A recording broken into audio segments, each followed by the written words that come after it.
about 5 days in the camp. It was pretty intense. As I said, they like to take us to some of the ancient sites. So the one we went to first was ancient Corinth, which is about a 2-hour bus ride from CBC in Athens. And it's a very unique site because Corinth, the new city of Corinth, was not built on top of the ancient city of Corinth, so that a lot of the structures were well preserved, and then a landslide in the 50s exposed the ancient Corinth in a way that most other sites in Israel, Greece, and Turkey, you just kind of have to guess and say, okay, we think it was here.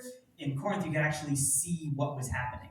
So when we read about Paul's journey through Corinth in Acts 18, and we read, but when Gallio was proconsul in Achaia, the Jews made a united attack on Paul and brought him before the tribunal.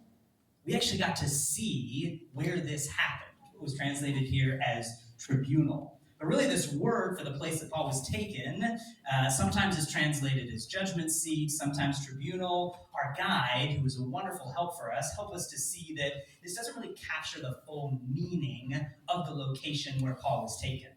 In Greek, the word is bema, and it's actually a Greek cultural location that was adapted by the Romans as a part of the city in which they live. The Jewish location, or the word that is judgment seat or tribunal translated elsewhere, is not the same as this Greek location, but most Bibles kind of flatten that out. They equate the two. But there's an important distinction, because at the Jewish judgment seat, someone is being judged according to the Jewish law. Did you follow it or not? Whereas at the Greek location, at the bema, it's not about following the law. The question is this: are you a friend of the government, or are you an enemy of the government? So not did you follow the law, but are you friend or foe? So when Paul was brought here in Acts 18, where we were able to see the guy Gallio didn't really know what to do because they were wanting to throw him out for religious reasons, but he was a government guy, so they kind of just dismissed the case.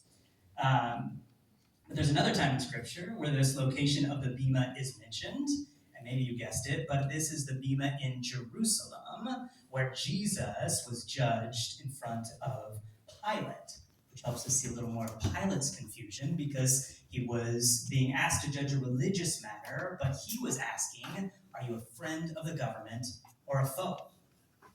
So when Paul would later write to the church in Corinth in 2 Corinthians 5:10, he says, for we must all appear before the judgment seat of Christ, so that each one may receive what is due for what he has done in the body, whether good or evil.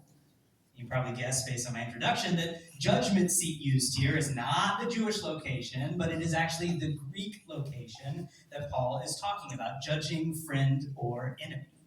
So when Paul's writing his letter, he's referencing this place that he was at, that we were able to see, that they would know the question here is not do you follow the law, but are you a friend of God?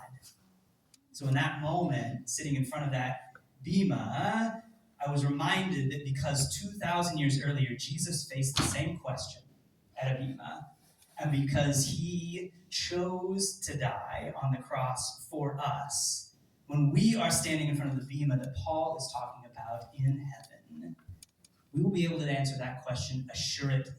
Yes, we are a friend of God. Not because of what we have done, but because of what Jesus did for us. And our lives can flow out of that. We can now do good works because he has freed us from having to follow up to the law, so now we get to follow it.